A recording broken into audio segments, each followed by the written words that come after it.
আমন্ত্রণ জানাচ্ছি ক্রিকেট ভিত্তিক নিউজ ট্রেন্ড ক্রিকেটে। আইপিএলের এবারের আসরে দুর্দান্ত ফর্মে আছেন বাংলাদেশি পেসার মুস্তাফিজুর রহমান। 5 ম্যাচে তুলে নিয়েছেন 10 উইকেট।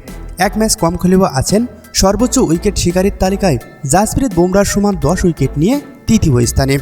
এদিকে আইপিএলে তিনি আর খেলতে পারবেন মোটেই 3 ম্যাচ, যদিও বাকি 3 ম্যাচে একাদশে থাকবেন কিনা সেটা এখন সময় বলে দিবে।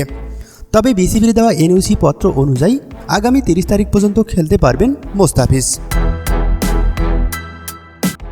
হয়তো মুস্তাফিজ ভক্তরা চেয়েছিলেন এমন ধারাবাহিক পারফর্ম করলে যেন পুরো আসর খেলতে পারেন কাটার মাস্টার।